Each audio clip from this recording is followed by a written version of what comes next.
And then I'm going to let folks in if you all are ready. All right. Okay. Let's go.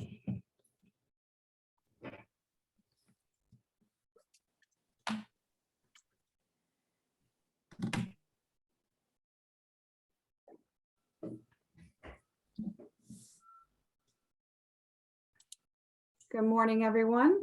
Just give us a few more minutes as we let folks get settled.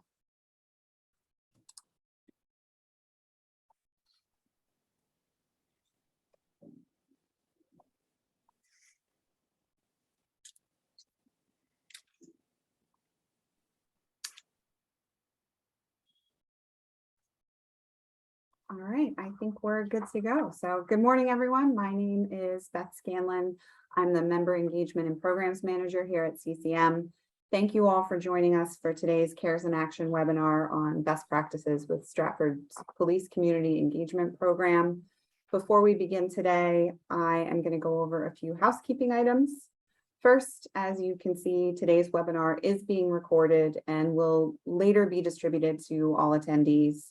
Additionally, a copy of the presentation will be made available as well. We ask that you remain muted during the presentation. However, we do encourage your participation. We ask that you can submit your thoughts and questions in the chat box on your screen. Questions can be asked at any time during the presentation, but we'll address them at the end during the Q&A session. At that time, you'll also be able to raise your hand and we can call on you. We are grateful for our presenters from the Stratford Police Department for participating in this webinar and sharing their program with us. We hope you all take away valuable information from this session. With that, I'm going to hand things over to Rick Porth, CCM's Special Projects Coordinator. Thank you, Beth. And thank you everyone for joining us this morning. We really appreciate you sharing your time with us. And I think we have a really good session for you today. This is part, and some of you have participated in a number of these, but this is part of our CCM Cares in Action series. CARES stands for Communities Advancing Racial Equity series. And our goal here is to help municipal leaders across Connecticut as we work to advance racial equity.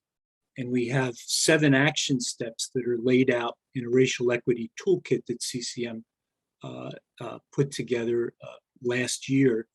And the purpose of this Cares in Action series is to help guide you through each of the action steps.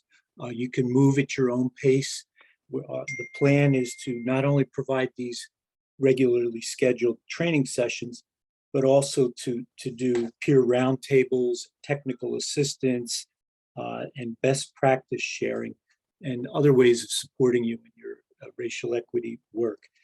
Today, as Beth mentioned, we're featuring the Stratford Police Department's PEP Police Engagement Program training, and it's really excellent. It is a best practice, not only here in Connecticut, but across the country. It's been recognized across the country for its really insightful and important work to strengthen police community relations. Today's agenda really, it's pretty much exclusively focused on the Stratford PEP program. And the goal here is to give you an idea of what it entails and to give you a broad overview of some of the training, which you'll learn from our speakers can actually be extensive, and they'll explain more about that. But we hope this will pique your interest, make you aware of this great training program, and maybe even sign up for it at some point in the near future. Our speakers today are from the Stratford Police Department. Our Sergeant James Lofton, who's a sergeant in the Detective Bureau in Stratford. He's an executive director of Stratford's PAL. He's a post instructor, a narcotics unit investigations experience, community resource officer, and SWAT team experience as well. He and all 3 speakers have like 25 years of experience in this and related work. Lieutenant Curtis Eller is also a really established leader in police practice across the state. He's spent 15 years in SWAT team work. He's post-certified as a first-line supervisor instructor. He's been involved in train-the-trainer schools here and nationally, and he's worked with the FBI National Academy Associates on school shooting prevention and the leadership involved there. And then Erin McLaughlin is the Director of Community Outreach for the Stratford PD. She has extensive background in mental health related work, both in New York City and the state of Connecticut. And she's done lots of great work in community outreach, development, and advocacy. Just a couple really brief words about what you're going to hear on the police engagement program. It's intended to build strong police community engagement and relations. It's known, it covers a number of topics, including police and community trust and how to build that, fair and impartial policing, de-escalation strategies and tactics. And in general, it provides a broad, proactive, and progressive community policing outreach program to facilitate the development of mutual empathy between police departments and the communities they serve. We're lucky to have them here. We're lucky to have them working here in our state. And I'll turn it over right now to our three speakers from the Stratford Police Department. Thank you. Good morning. Thank you so much for having us. We're very happy to be here. I feel like we can go home now. Richard told you everything. So I'm Erin McLaughlin. I'm the Community Outreach Director for the Police Department in Stratford. And we've been looking forward to this for a couple of weeks now.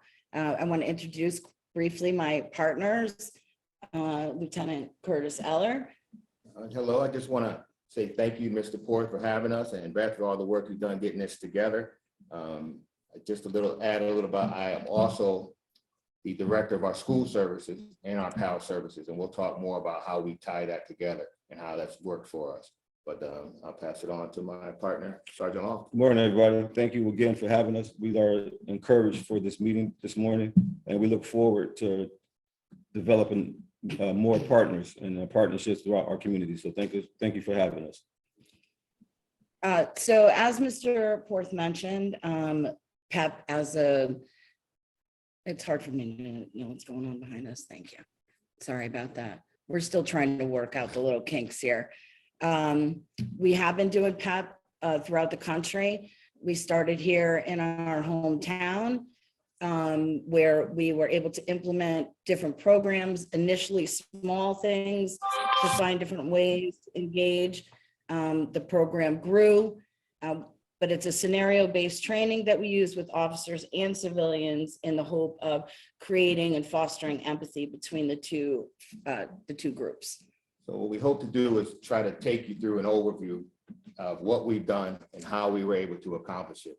And we want to definitely have a lot of time so we can have question and answer, because that's where we have a lot of, we're able to share more information. So we're going to try to move through it, and we'll go from there. So just to give you a little bit of information about Stratford, if you look at on the screen, they have the multiple different hands. It just tells you that Stratford is a very diverse community. Our population is, as of the 2020 census, is 52,000 in population, which makes us the 18th size city or town in Connecticut.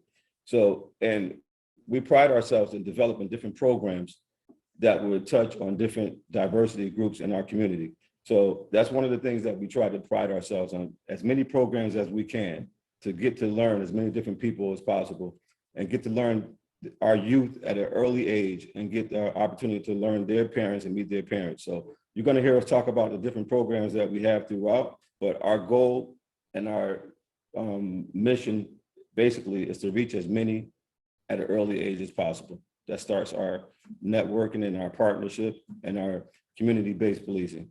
We just realized it's imperative for us to make these connections because of all that's going on in society, especially with regards to law enforcement in society. We had to make a change, and that's really how this program was developed. And we're happy to share it. We also realized really early on that civilians didn't have a grasp on the actual work that police were doing. So there was a lack of empathy from the community for the police, and the police did not have the same level of empathy for the community that we would be hopeful for. So a lot of this program is designed specifically to cultivate that empathy between the two groups. Our primary goal, however, is the well-being of our community and our officers. We've designed a standardized protocol for safe police engagement that we have used throughout our Calm, Cool, Comply. It's a practice. It's not a demand. It's, well, do you want to speak to Yeah, it? so what we realized is that we had to have a relationship with our community. And what we developed what we like to call our standardized protocol for what to do if you come in contact with law enforcement. But what we understand is that we had to explain the compliance, and we had to be able to have an in-depth conversation with our community members as far as how important and why the importance of compliance is. So we understand that we had to have a relationship with them first. So we have so many programs that we have developed to give us in the room, to develop an atmosphere, to give them a platform, to have our community members come in so we can have an open and honest conversation. So we all compare it to, as kids, we were all taught by the fire department to stop, drop, and roll. So we determined that we wanted to come up with our own mission statement or standardized protocol, what to do when you come in contact with law enforcement. So we came up with our catchphrase as calm, cool, and comply. But we understand that a lot of community members, that word comply can be very troubling. So we understand that. So a lot of times we'll say, if you remain calm and remain cool and comply to what the officers are asking you, the chances of that interaction being positive or ended in a nonviolent way, the percentages are greater. So our community members have asked us, but what are you telling your police officers? So we let them know that those same three applies to our police officers as well. We ask our officers to remain calm and cool, but the compliance level for our law enforcement officers is for comply to the oath that we've all taken. So we like to call it the 3 C's: remain calm, remain cool, and comply.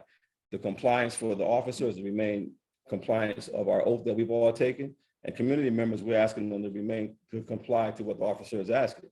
And at the end of the day, we like to say, if the community members are complying to what the officer is asking, if the officer is complying to his oath, then everyone is getting home safe. And that's our mission statement, that we would like to make sure that every person gets home safe, not just the community members, not just the police officers. We're figuring that if the compliance is being adhered to on both sides by the officer and the community members, then guess what? Everybody's getting home safe. So we like to have that conversation, that in-depth conversation, and open and honest conversation in a room, in a platform where the community members can be heard themselves, voice their opinion, ask questions, and we make ourselves available for that conversation. And we feel that's what it starts with: an open and honest conversation, transparency, making ourselves honest, give them a platform. And sometimes, some of the topics we talk about, it don't show police officers in the best light, but we have to have that conversation. We can't shy away from it, and we can't pretend it does not happen. But what we have to do is give them a platform to talk about it and put law enforcement and community members in one room, one platform, and we'll have it in what we like to call our PEP talk, which is the acronym for our police engagement program. Listen, we realized that in order to have this conversation, you had to build a relationship. And so when we started out almost 10 years ago, the chief, and that's another thing we'll talk about, it really, you have to change the structure of your department, and it starts at the top with the chief. And you have to be able to focus and prioritize community outreach. And that's what we did. And so organically, we just started doing things that we thought we needed to do to build a relationship. And ironically, we came across a couple of years later was the 6 pillars of 21st century policing. And we realized that all the things that we were doing were right in line with this document. And so we thought it was important to share. For those of you that aren't in law enforcement, it really is the the absolute blueprint to successful police community relationships.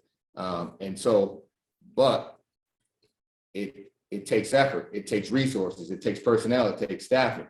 And so that we'll speak to a little later, but let's move into, I want to explain a little bit about each pillar. And so the first one here is building trust and legitimacy.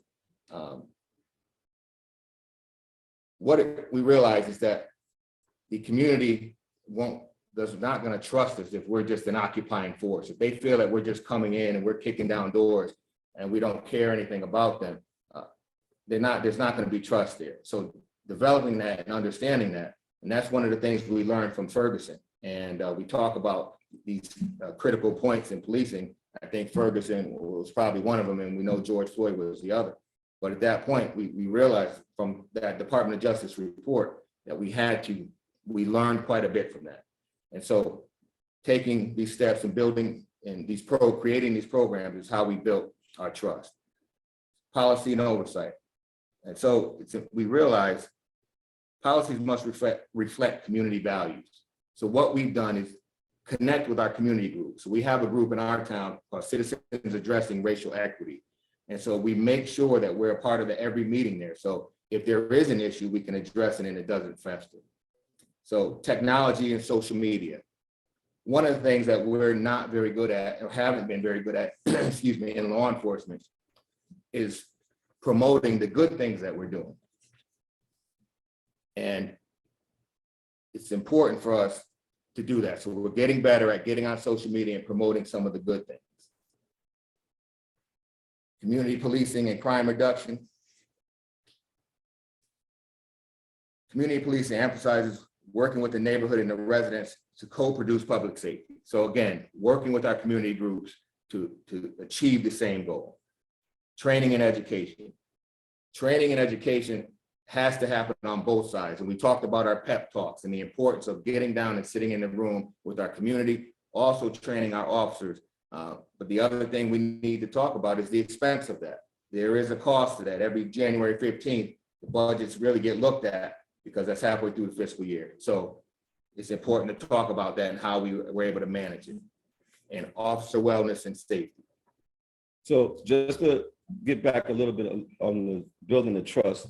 So one thing Lieutenant had mentioned about, it starts from the top. So, and restructuring your police department. So our chief made a conscious effort to put just as much value on our community outreach, which has been paramount to our relationships with our community, as just as much emphasis on that as some of the other departments, as far as like our SWAT team. We have just as much emphasis on this, building the trust, building the relationships, mending those relationships, and making new relationships. So it had to get restructured. And he was open to that. And he was actually, spearheaded that movement. So for that is why we've been able to develop so many programs, because we put a lot of emphasis on building the relationships through our community outreach. Can you guys hear us okay? I just want to double check the mics. Okay, very good. Thanks. So our first objective that we work really hard at is the cultivating mutual trust. We have been really fortunate that we have built partnerships. They started really small, but we were able to participate with other organizations in town.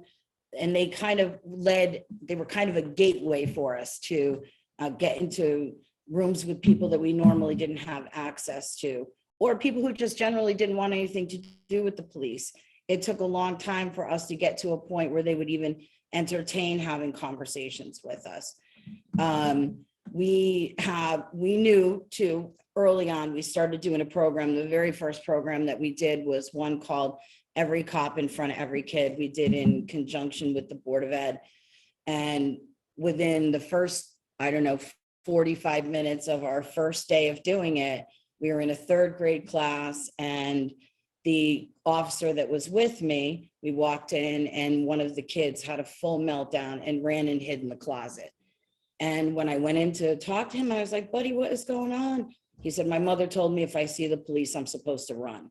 So we knew that we had a huge problem when third graders are running from cops in a classroom. So we started with the kids because we had access early and often, but we were able through that to really build on that and get their parents and families and neighborhoods and start to cultivate that trust with neighborhoods that have historically struggled with the police department.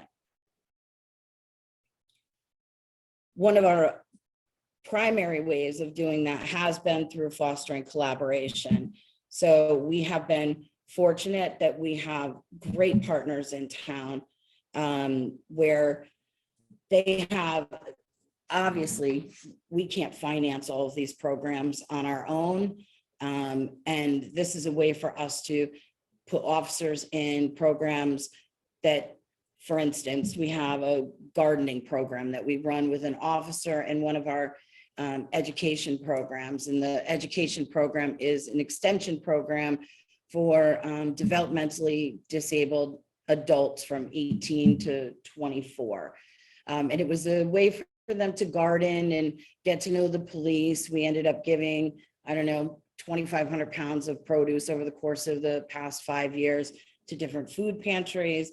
They do a whole segment on gardening and within their academic studies. And then because we built a relationship with them, we were able to put together a program of identifying these ID cards. A lot of these kids won't have driver's licenses and things like that, but this was a way for them to navigate the world and if they present typically, but have special needs, they would be able to hand this card to an officer, an EMT, a fireman, whoever, and they would be able to get some background on that individual. It was a pilot program that we recently launched, and it's been wildly successful. It makes a very vulnerable population in our community a little more empowered than they once were, and it gives us an opportunity to interact with people we normally don't have contact with. The other thing I'll mention is the Board of Education. We realize that the Board of Ed is really our biggest partnership because and the most important partnership in a sense, because it allows us access to all of our kids. And so we worked really hard to strengthen our relationship with the Board of Ed so we could do those programs and allow our officers into the schools with free access, because there was a time a few years back when people didn't really want officers in the school. And so working through that and working with them, and now we have such a great relationship, we're able to do so many programs. It allows us access to those kids and their parents. So just before we move on, also our team, our staff is made up of one of our partnerships. Erin is the civilian out of it. So a lot of doors have been open for us. It's been because of people have been open to dealing with Erin, the civilian, opposed to dealing with law enforcement sometimes. Sometimes that we need that interaction from the civilian to work with us to help us, develop new relationships. So this partnership even with Erin and being a civilian with our staff has been very productive as far as helping us get new relationships and mend old ones.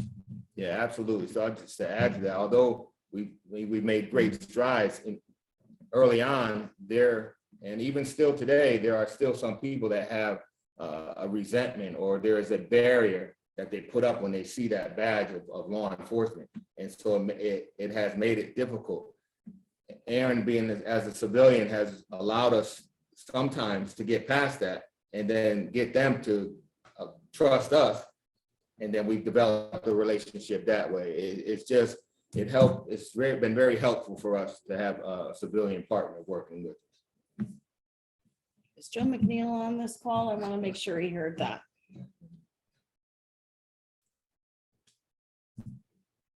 So our training, we like to say, is ongoing. So we are having training sessions with our police officers and with our community members. So when we say we have a full session, we'll bring our community members in and we'll do walkthrough as far as what to do when you get pulled over by law enforcement.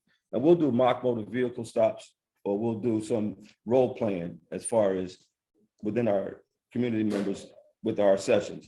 So we have that opportunity. And also we do the training sessions with our police officers where we might talk about de-escalation tactics or different community events that we might and invite our police officers to come to, so they get to learn them on a personal level. So it's an ongoing training, and we're always learning about different ways and getting to learn our community members in an intimate way. So it's an ongoing training at all times.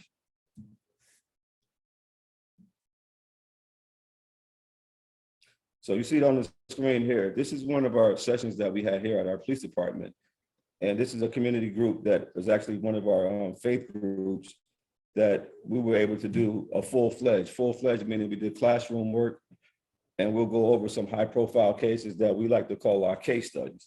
There have been some police-involved shootings that have made the news nationally, and we like to say that what happens across the country affects every community, every city, every town.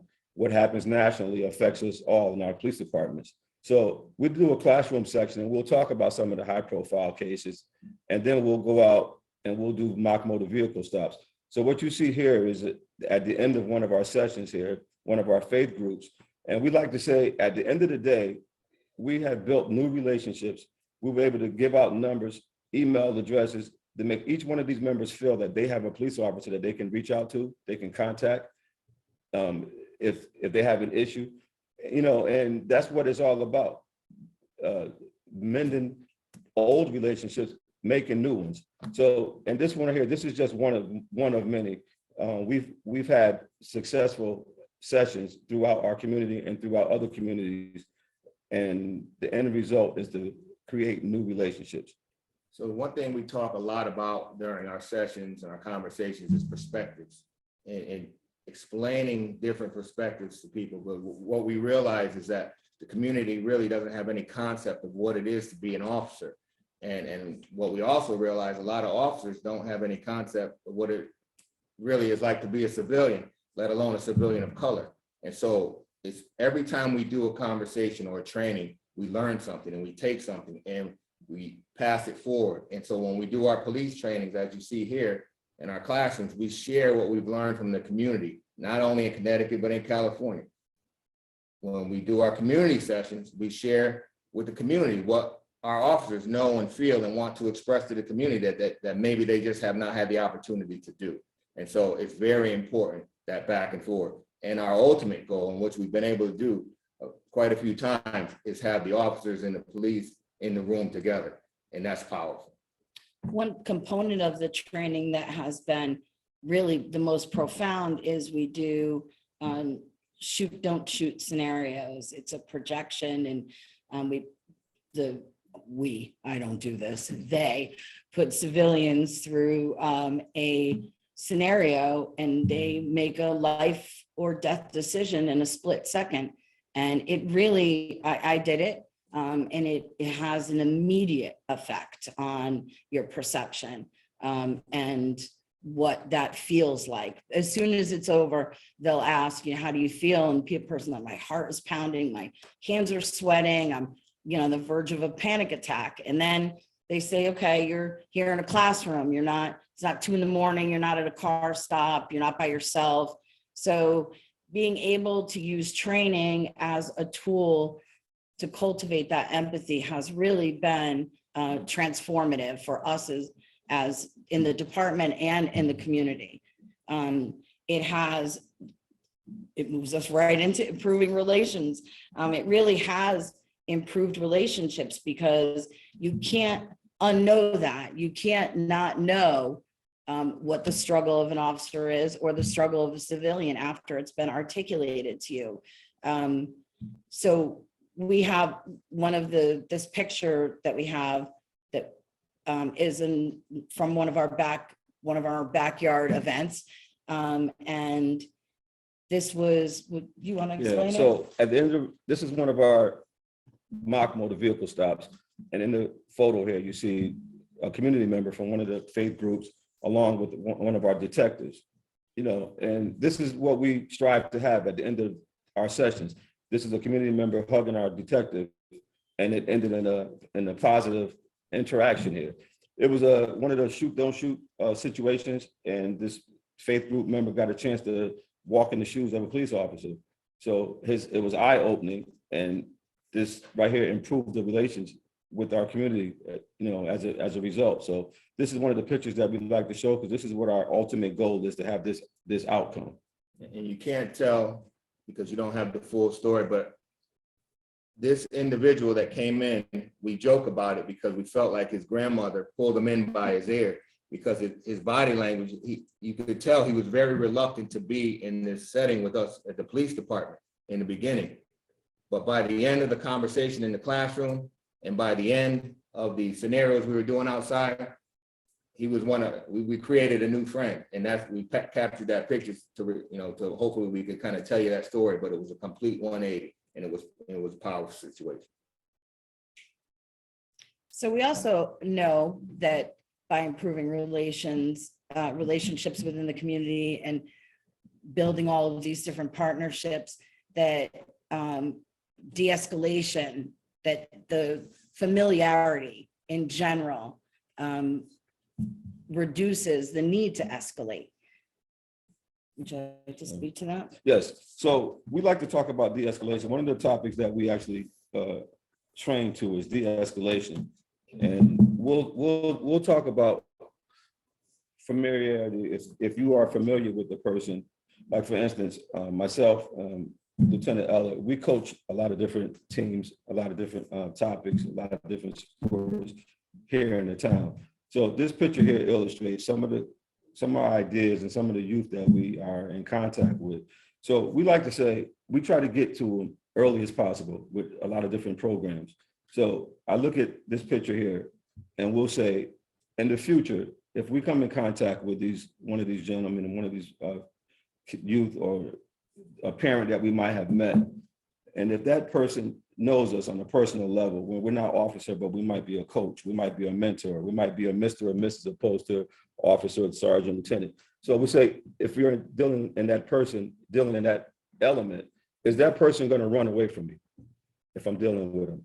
And if they do run away from me, am I going to take a fatal shot? So we'll say, if I know this person personally, if I know where they live, if I know their family, if I don't see them today, I'll see them tomorrow, if I know where to get to them, if I know how to reach out to them, the consequences or the possibilities of it becoming a fatal, the percentages are lowered.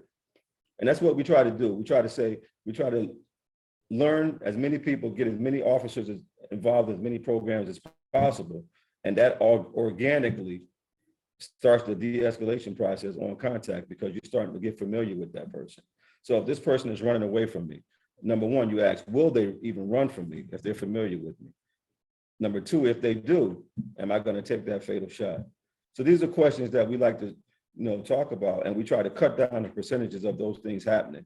And we've learned that we're going to show stats towards the end of this to show how it has improved our interaction with our community members and our youth. One of the things that we discovered early on in doing this work was that we really needed to do a better job of taking care of the officers. They endure a level of complex trauma that civilians don't understand. I'll make this brief, but when I was here early on, first couple of days I was here, I was with an officer, and there was a suicide, a fatal car accident, a baby that was unsuccessfully, they gave CPR to, a little girl that was being molested by an uncle, and an old lady that was getting burned by cigarettes by her adult son. And this was in a 2.5-day arc with the same crew, with the same squad of guys. And I turned to the officer I was with and I said, wait, it must be like a full moon. And he said, no, this is just a typical day. And in that moment, I was so aware that the level of trauma that they endure is beyond what I could even really let in, let alone find a way to navigate. And then they go from call to call to call to call. So we knew that we really needed to find better ways to take care of them. So we have instituted lots of restorative practices. We have determined too early on that one of the things that has proven to be the most restorative is service. Officers, at least in our department, are service-driven individuals, and there was a restorative nature to service. So getting involved, coaching or going to nature camp or riding bikes or painting or whatever it was that the officers were doing with the community was really did have a restorative property to it. It made them feel better about being officers in this community. In addition to obviously the familiarity that we really do work hard at fostering. So as many of you may know, the divorce rate, the suicide rate in law enforcement is higher than most professions. And so we realized we had to do better.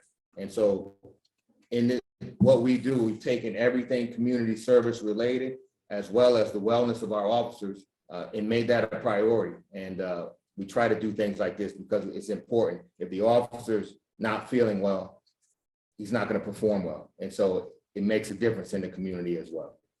We've also tried to be really diligent about reaching out to officers that we know have had a particularly difficult call.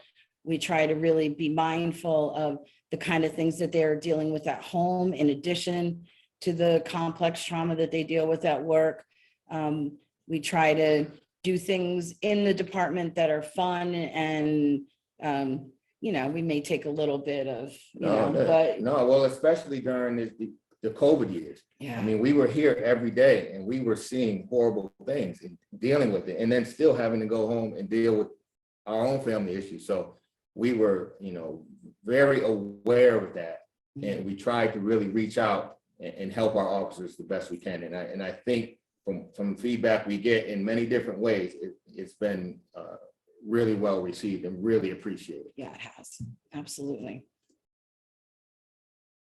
Move on.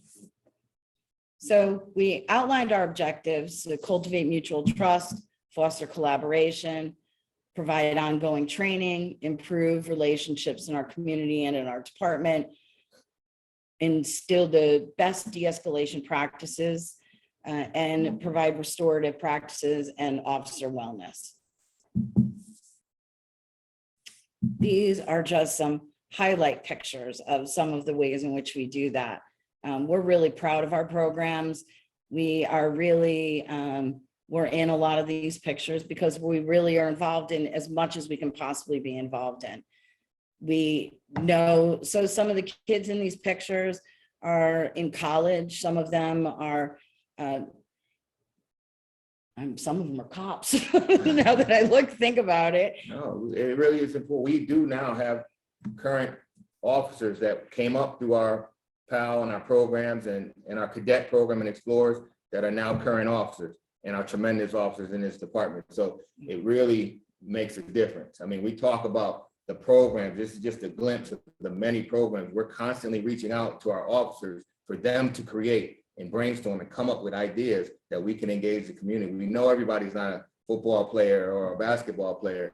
And so that's why we come up with these creative programs and we get involved in them so we can engage kids on every level. I mean, just this summer alone, we had the opportunity because of the partnerships we have and the chief that we have. We were able to have our officers engage with about 4,000 kids, which is awesome for us. And now we're back into school. So we had a continuum of service that was afforded to us because we were allowed to participate in every camp ever made, and a bunch of camps of our own. So a lot of the programs, all of the programs are officer centric. They have either created it or facilitated. And obviously you can see that there's quite a few of them. We have, and this isn't even all of them. We have, I think maybe like 50 something now. 52. So we really do try hard to make sure that we are always trying to do new programs, trying to Okay, Just give me 1 second. That's all I need. okay. So I'll keep going. You want me to keep going? You guys have to step out. Okay. Sorry, this is one of the things about doing this in the police department. The police department stuff still happens, so hopefully it's not serious. So since the implementation of our PEP, we have had a 50% decrease in use of force instances. We've had a significant reduction in citizen complaints, substantial increase in program participation for both citizens and officers. The interesting thing about that was early on, we had 2 programs and really did not have a lot of officer interest. A good portion of this work, it revolves around the officers building trust back up within their communities.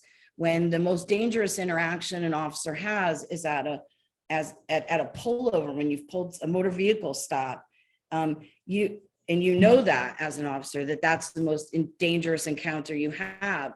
It's going to take a minute for you to rebuild trust within your community too. We have created meaningful and sustainable partnerships with every department we could possibly get ourselves into, not just here in Connecticut, but throughout the country, which has been great in us trying to build kind of a bigger protocol, like a nationally recognized protocol. We've been able to develop a positive, consistent engagement with every child in our school system.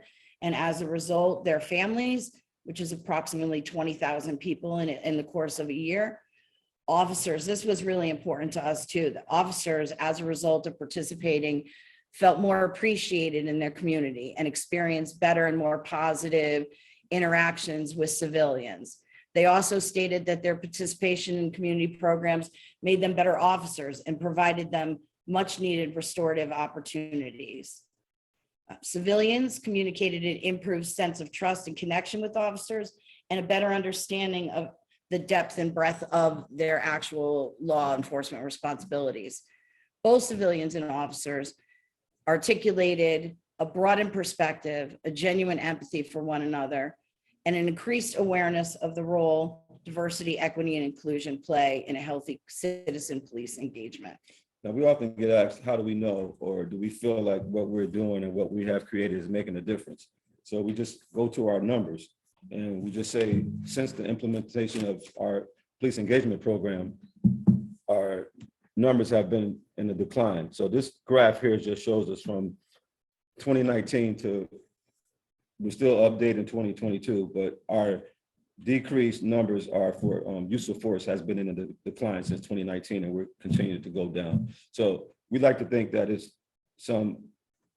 because of the implementation of our police engagement program and our familiarity with our community members and us getting to know them on a personal level and them getting to know us. So we just feel like this right here has been helpful and showing us, and the chart illustrates that point.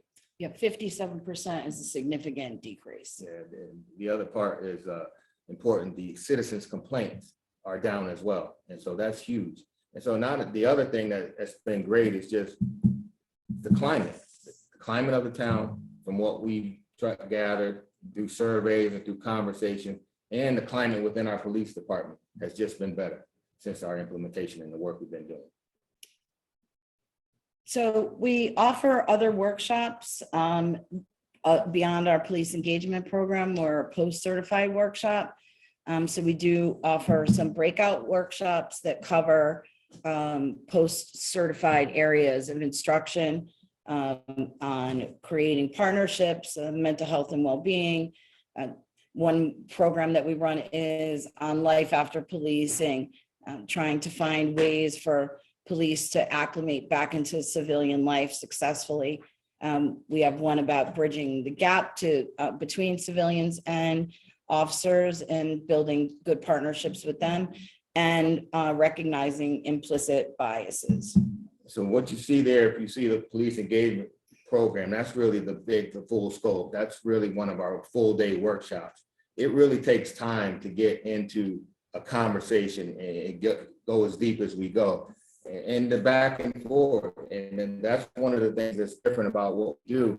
It's not just death by PowerPoint. It's conversational, it's questions, it's answers. And so then we get deeper. And all the things in the workshops that you saw that were our PEP presentation.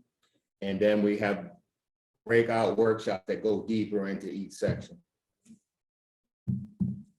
So if you look here, we all are post-certified instructors. So POST is our Police Officer Standards and Training Council.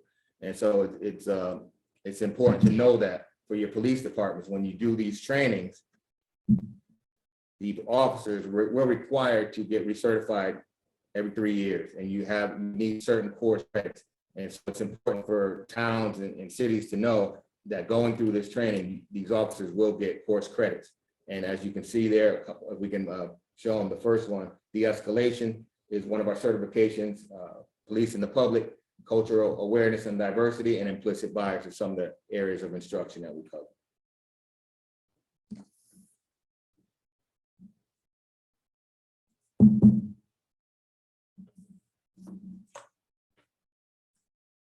Okay.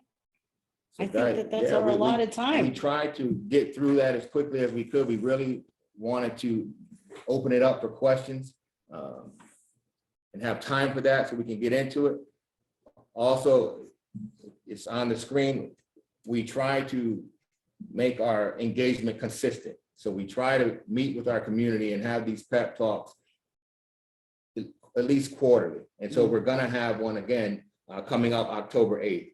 It's going to be at our Stratford High Lecture Hall. We just feel like it's important to always be consistently engage our community. So we're going to do that. And so you guys are welcome to come and experience that as well. And there's a link at the bottom there to our PEP program if you want more information from our website about our PEP.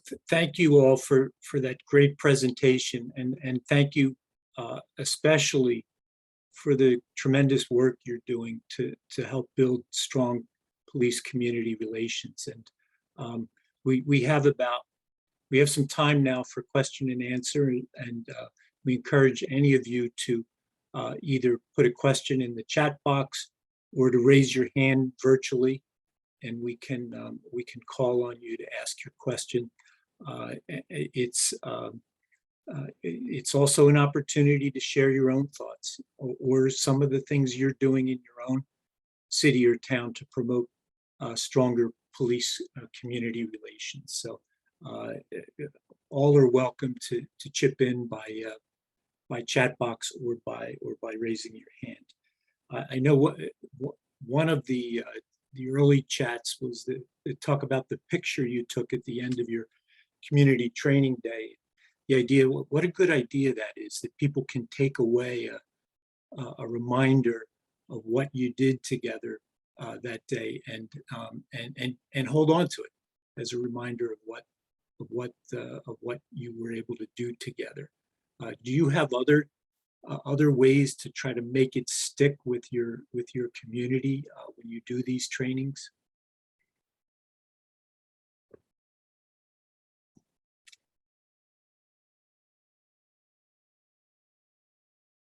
You're muted.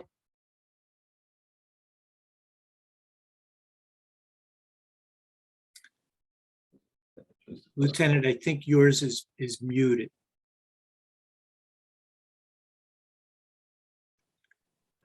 There you go. There you go. Okay. Sorry, the speaker ran out of power, so that we couldn't hear you for a second. No, I'll say again real quick. One of the early comments we got was about the picture you took at the end of your community training day. And what a good way that is to help people. And the comment in the chat was that you could hardly tell the police officers from the community folks. And, it seems in and of itself a good way to try to build community relations. Yeah, absolutely. Yeah, no, it's important. What we found also is that a lot of times the community is not aware of all the things that we're doing. And so as an example, during that time of George Floyd, there were a lot of things going on, and people were asking questions as to what's being done. And so we made it a point to reach out directly and go and even knock on doors and say, hey, we hear you. We're here. This is what we're doing. And by the end of it, they were astonished because they had no clue. And so that's why it's important for us to get more involved in social media and get out there what we're doing. But once they realized what we're doing in our community, they were all they could say is, how can I help? And thank you. So it was really powerful, but they need to know. And so, yeah, you're right about taking pictures and when we share it with the next presentation. That's great. That's really great. We have a question in the chat and one person with their hand raised. I'll go to the chat question first. How's the program funded within your police department? So we have lots of different funding sources. Well, I say that, but lots, we all know what that really means. It's, it's a shell game. But we get some grant funding, national grants, local grants. We have a way we can take somebody off their shift for an hour and have them go to a program. There's different ways that we can maneuver internally. We have lots of cops that do lots of things on their own time too. So we have a good mix of both. But also you got to understand that it comes from the top. Yeah. It comes from a mayor and a chief seeing the value in what you do to help find a way to make it happen. So none of this happens without the support of your mayor or your chief to see the value in it. So that helps out tremendously. Yeah, we also have a budget line, and we also, we research and we write for grants. And we've been fortunate. We partnered up with California PAL executive director, and we were able to get a DOJ grant a couple of years ago that allowed us to teach out there. And things like that, where we operate through PAL, our Police Activities League, which is a 501c3, and so we're able to take donations that way. So we're, there's a lot of plates spinning over here, but we're creative. Yeah. And the partnerships, like as an example, our recreation department in our town runs all of our after-school programs, and so because of that relationship, we're able to pop officers in and build relationships. Let's say if there's a chess program or there's a robot building program, we popped officers in that have that interest, but we don't have to run and manage it and do all the logistical work that comes with that. And so that's been helpful and allowed us to do all these programs. Yeah, we've had no overhead when we deal with any of those organizations, and lots of them allow us to put whole teams of kids in. So we really have been lucky in that way. That's great. Thank you. I see JP has their hand up. JP, please go ahead.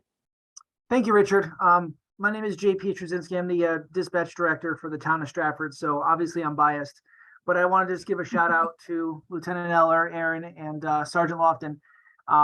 What they didn't talk about was all the other work they're doing. They are also managing the school resource officers, and Sergeant Lofton's in the Detective Bureau. So there's a lot more to it than just this, but they do have an outstanding reputation. And as my dispatcher knows, we get a lot of calls for PAL. We're transferring over there. So they're doing a good job. And this is something that I've seen. I grew up in Stratford, so I know it takes time. It takes time to impact the community. It's not an overnight thing. Someone might have their mind changed or their heart changed, from an incident, but it takes time to win over the entire community and vice versa. So I think the work they're doing is great. Again, I'm biased, but just wanted to give them a shout out. Thanks. What's up, JP? Thank you. I appreciate it. So I do have a question as well. I love the way you talk about co-producing public safety with your community. Just say we're going to plug our CCM convention at the end of this meeting, but in the meantime, I'll tell you that there's a Cares in Action session at the convention too, where the topic is inclusive municipal service delivery. And this is a conversation that's picking up all over the country among cities and towns, municipalities, how to engage the community in a way that they don't just think of their municipal government as a service provider, but that they think about their citizenship in their community and the role they can play in making it the best it can be, healthy and so forth. Could you talk about how you do that in Stratford and what you say in your training about this idea of co-producing public safety?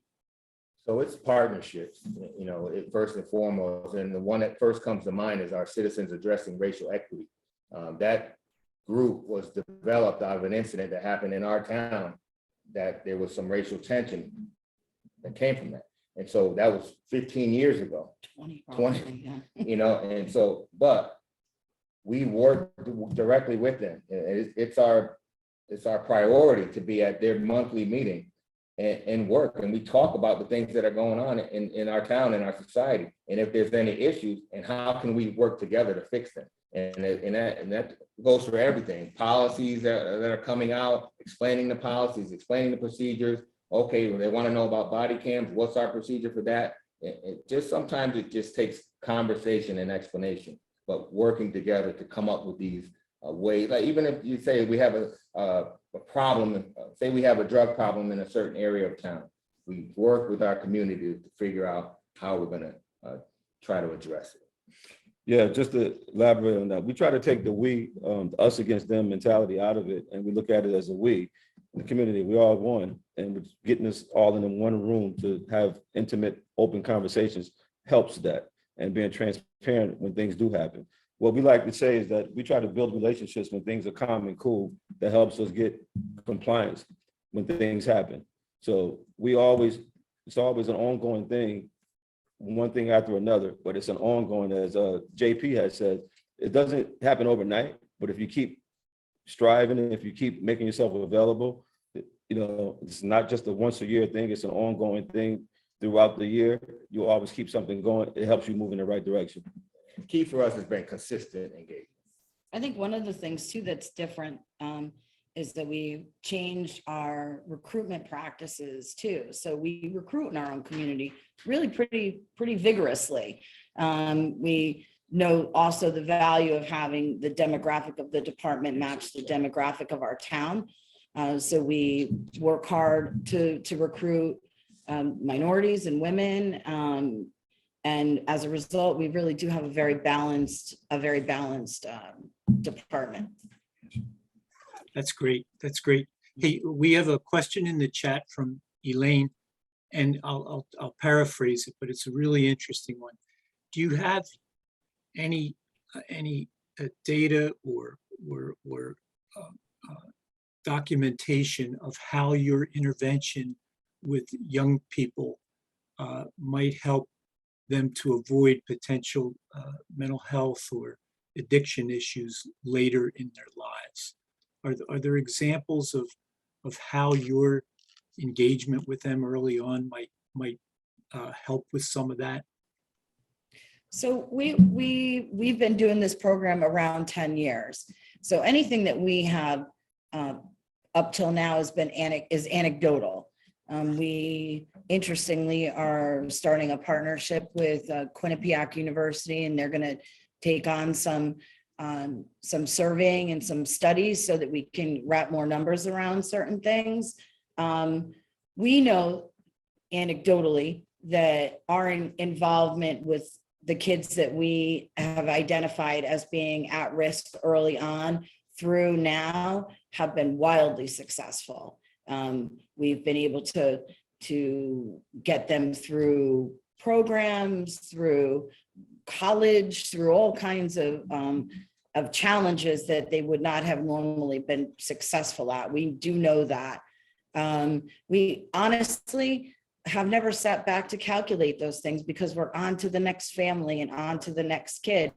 We don't really, that's part of what we lack as a department or as a culture, is the ability to promote those things. If we sat with it for a minute and, you know, didn't continually move on to the next fire that you're putting out for the next family or situation, maybe we would have hard numbers around that. But I mean, I could think of hundreds of kids that have come back and over the years and said, you've changed our lives. And so, yeah, but to quantify it with hard data, it's difficult. And that's what we hope to get and achieve with our partnership with Quinnipiac, to really come up with some areas that we could really quantify and get data, because we know data is what we need to get the grants. The grants out there, we're doing the work, and we know the departments want to do the work, but the problem is the funding, and that's the difficult part. And so we're trying to do that, and we're trying to, we've gone department to department. There's so many officers and people that are in charge of community outreach want to do the work, but the funding is the problem. And so we're trying to,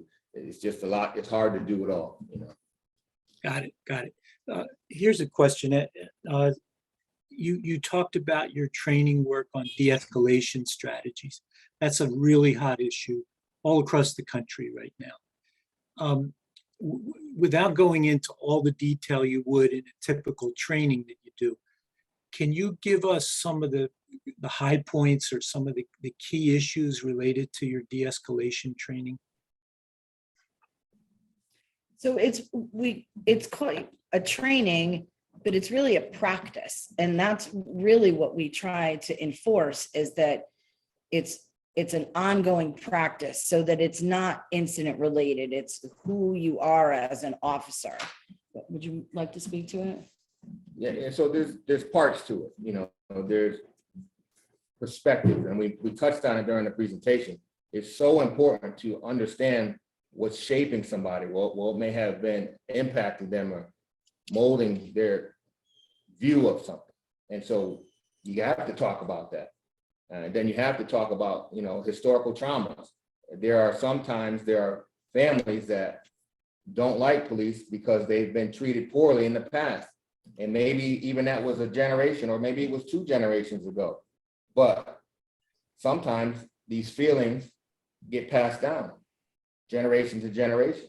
And so, you know, we speak to that. We teach it. We talk about our parents and them growing up during the civil rights time and what it was like for them to have Black, you know, or colored at the time, fountains and white fountains, and what segregation was like for them. And so fortunately, that cycle was broken with us. They didn't pass it down to us, but there are some families that did. And then the other side, there are some families that hate can get passed down. Sometimes people hate others just because of the color of their skin. And sometimes that can get passed down from generation to generation. And maybe that's what shaped someone's view or perspective. So de-escalation starts with maybe building some empathy. Mm-hmm. And so that's one. And then there's formal aspects of it as well, as recognizing disabilities and recognizing that people have impairments and not acting on that. You know, don't take that as disrespect or non-compliance. It's just maybe it's their disability. So that's a part of the training as well. So it all goes together. It's also a lot of implicit bias training too. Once you recognize your own implicit biases, all of those other things fall into place too. Yeah, we feel that knowing the history, you know, it has no choice but to produce empathy and compassion once you know the history. So once we have a full day, or if we have a full session, we get a chance to slow it down so we can explain the history. And at the end of our sessions, most of the time, there's a mutual empathy on both sides, which is our ultimate goal. Yeah, we have found that a lot of officers don't know the history of policing. Most, actually, I'd say 85%. So having some insight as to the history of policing has definitely helped.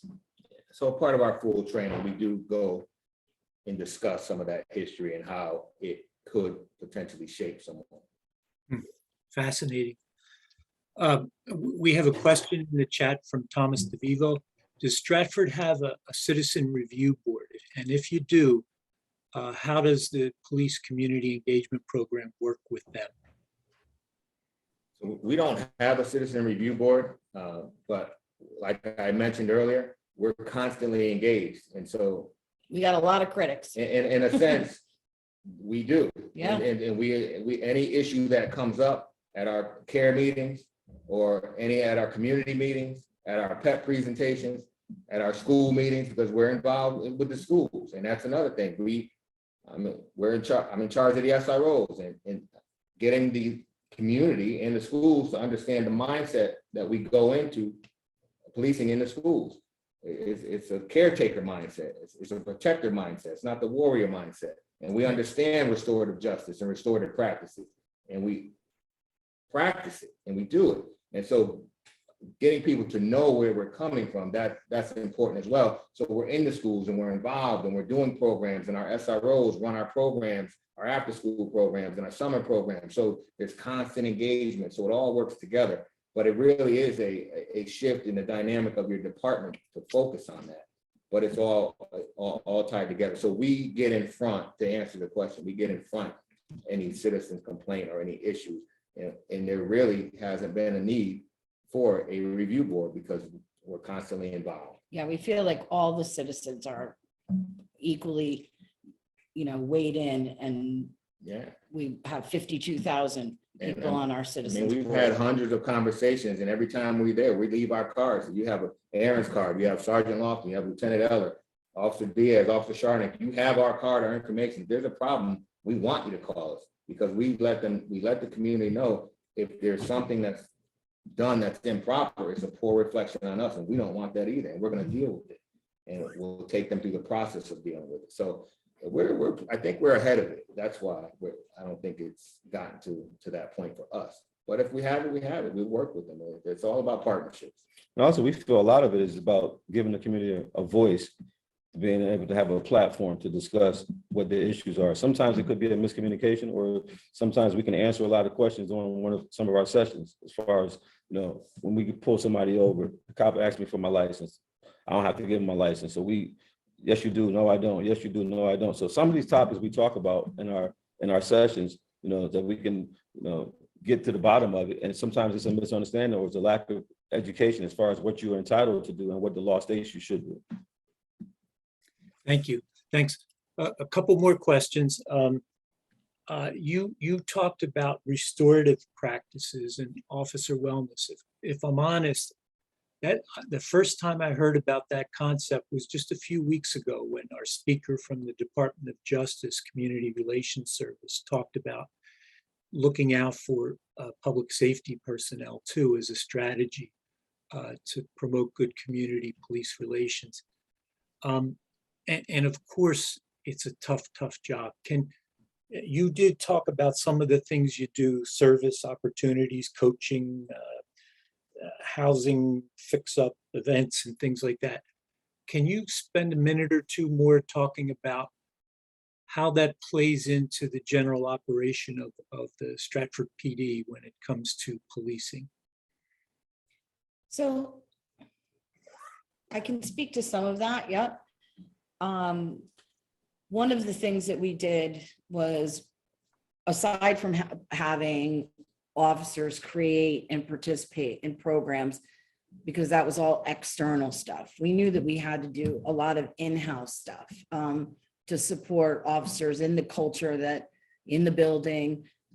We started to do these little wellness events where the chief allowed us to pull officers into the building while they were on shift for 15-20 minutes, and they would come in and they would have breakfast, and they would get a 15-minute chair massage and a little bag with some wellness stuff in it, and off they go. Now, that may not seem like a big deal to any one of us, but in this building, it's a big deal.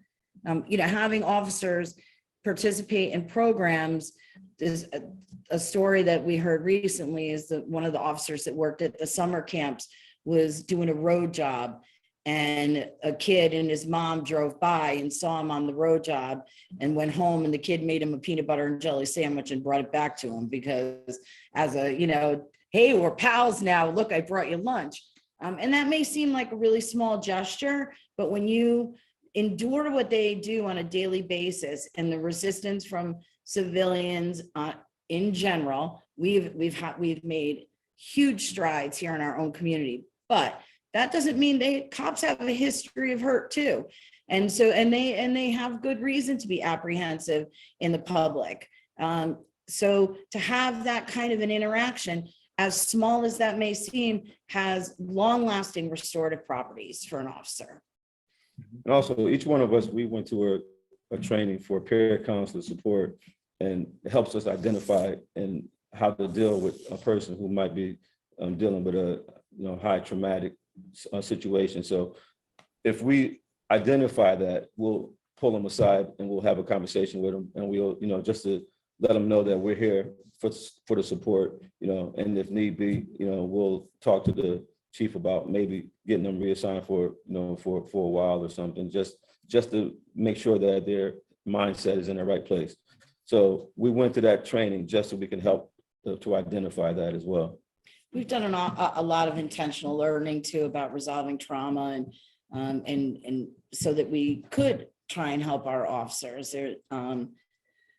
And we try to in lots of really different, that seemingly simple ways, but they really do make a difference because they come back to us and tell us that it matters to them, that they're human beings, and that gets forgotten a lot of times.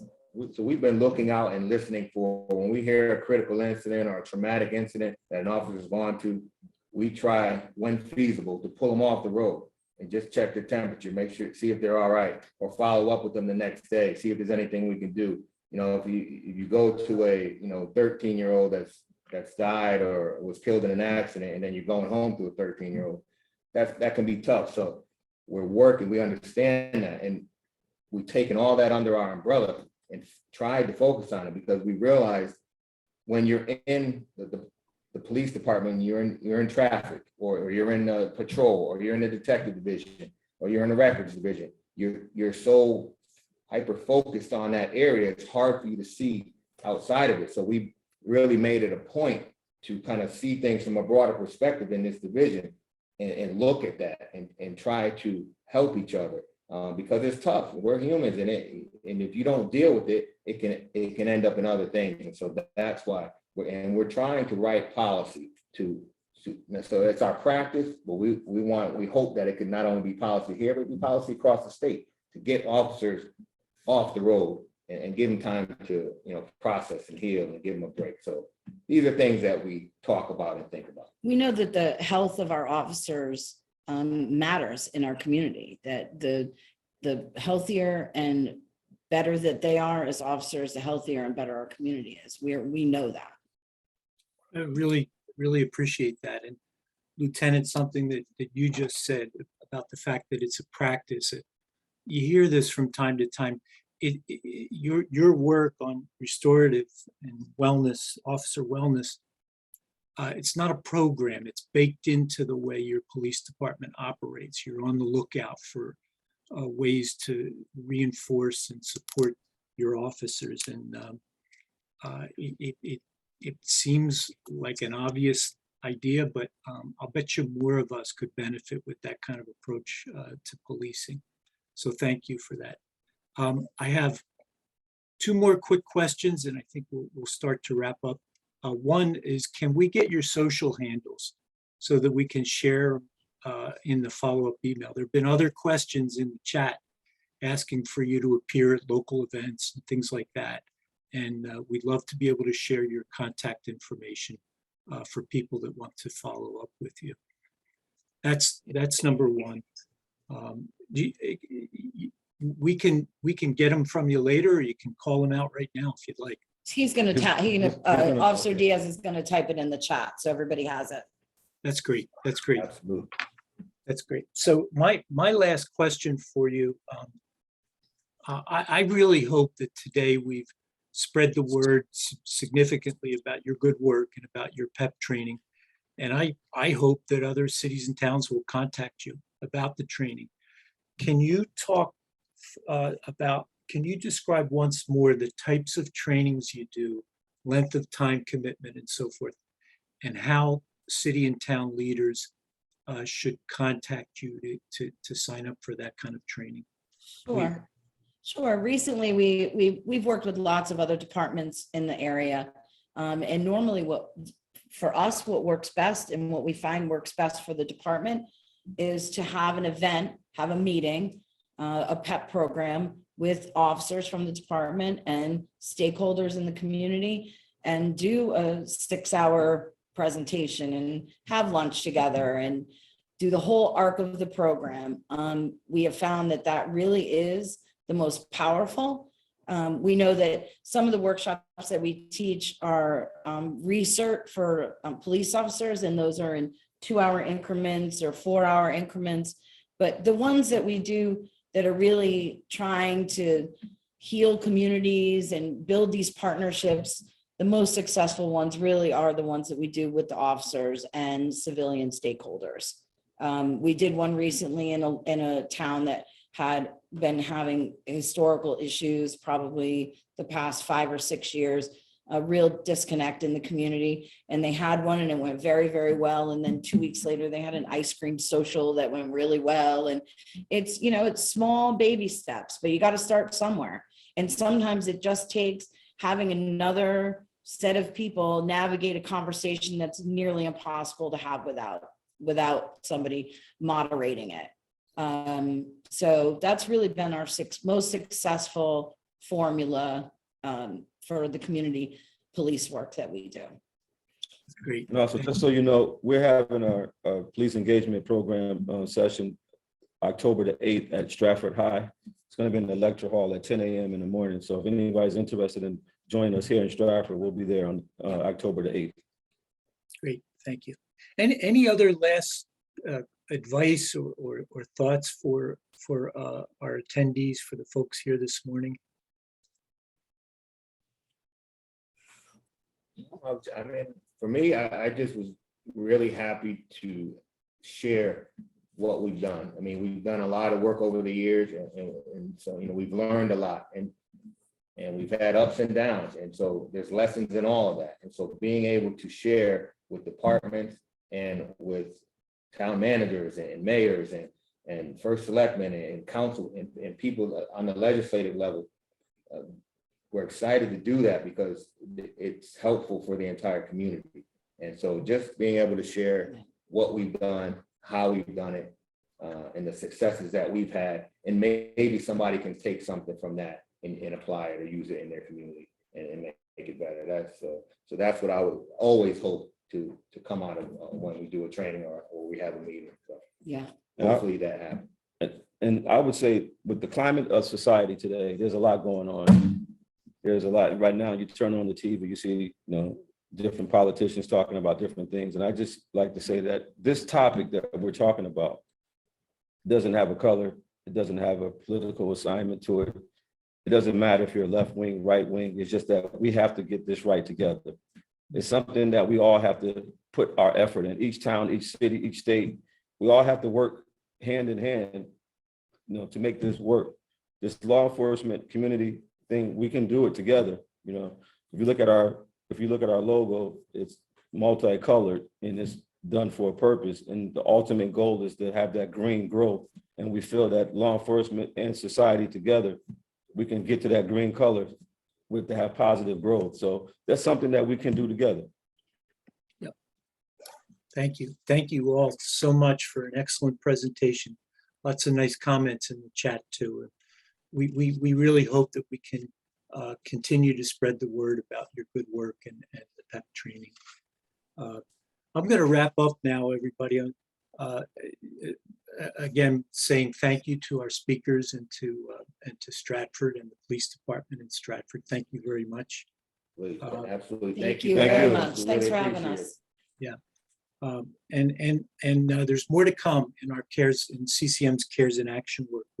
There's a session at our upcoming CCM convention, which is November 1st at Mohegan Sun. And as I mentioned earlier this morning, the CARES session at the CCM convention is about inclusive municipal service delivery, which obviously is related to this morning's discussion and the good work going on in Stratford. But the convention is really, we had a great one last year where for the first time in a while, we got together in person. We're doing that again this year. It's been strong response so far.